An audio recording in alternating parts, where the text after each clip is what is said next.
बीरबल की चित्रकारी। बादशाह अकबर अक्सर अपने दरबारियों से कुछ अजीबोगरीब काम करने कहते रहते थे और न कर पाने पर बहुत नाराज हुआ करते थे।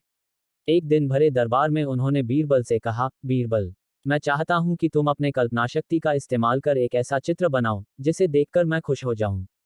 बीरबल को चित्रकारी नहीं आती थी। वह अकबर से बोला, हुजूर, मैं तो आपका मंत्री हूं। मैं कैसे चित्र बना सकता हूं? मुझे तो चित्रकारी आती ही नहीं है।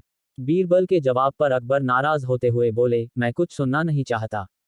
तुम्हें हर हाल में मेरा हुक्म मानना होगा। यदि एक सप्ताह के अंदर तुम अपनी कल्पनाशक्ति का इस्तेमाल कर चित्र बनाकर नहीं लाए, तो तुम्हें फांसी पर लटका दिया जाएगा। मरता क्या ना करता। बीरबल को अकबर का हुक्म मानना ही पड़ा।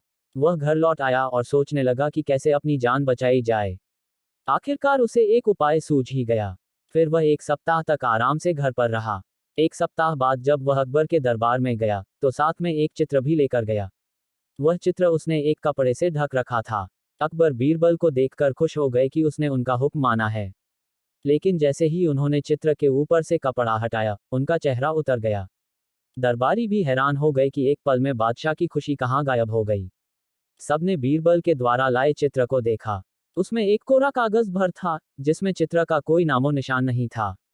आग बबूला होते हुए अकबर ने बीरबल से पूछा, बीरबल ये क्या है? बीरबल बोला, हुजूर, आपका हुक्म बजा कर लाया हूँ।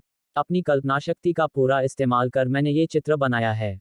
ये कोई चित्र है? क्या बनाया है तुमने? अकबर अब भी गुस्से में थे।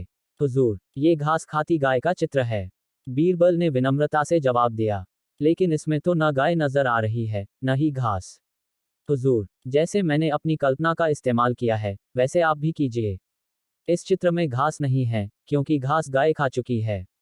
लेकिन गाय भी तो नहीं है।